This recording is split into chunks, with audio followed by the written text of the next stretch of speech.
France charged 88 in crypto kidnapping surge, Le Monde reports. France's national branch for the fight against organized crime has charged 88 people in connection with a surge of crypto-related kidnappings. Le Monde reported on April 25, 2026.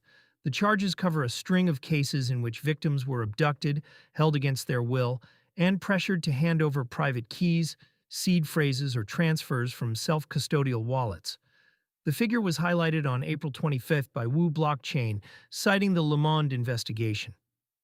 It puts a hard number on a trend French police and prosecutors have been describing in pieces for more than a year.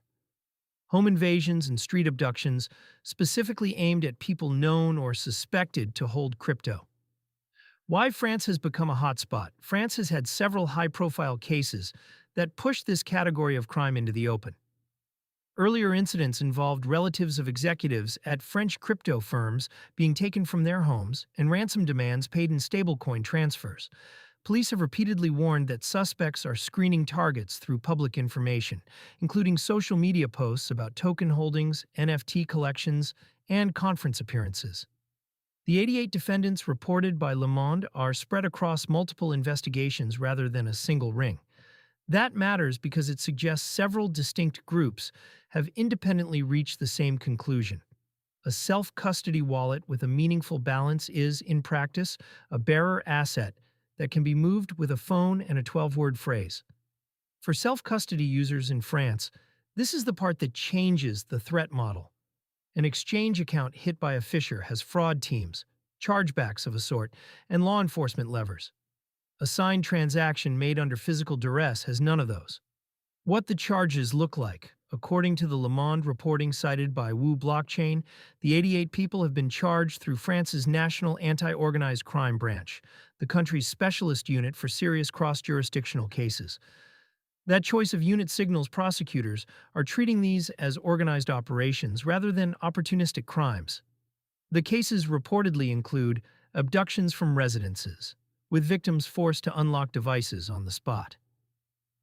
Forced transfers from hardware wallets after seed phrase extraction, ransom demands routed through privacy mixers, or exchanged through over-the-counter desks. Cases where extended family members were taken to coerce a specific holder. French authorities have not, in this round of charges, claimed full recovery of the stolen funds. Once a transaction is signed and broadcast, the chain does not care that the signer was under duress.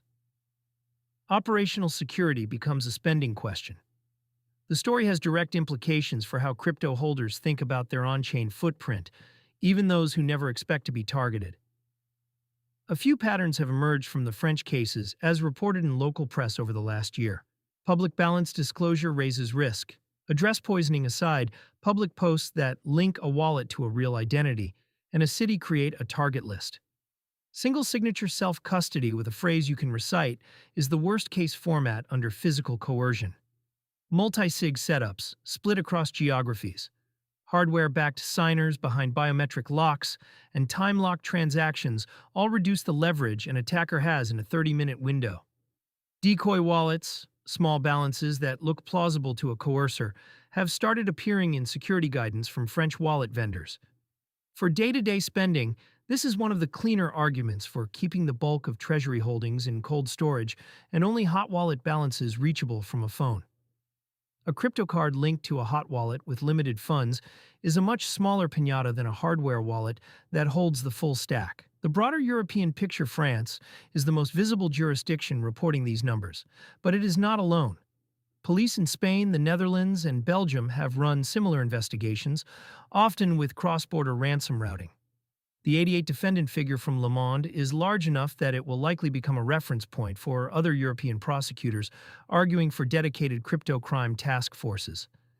It is also a counterweight to a common framing that crypto self-custody is a security upgrade by default.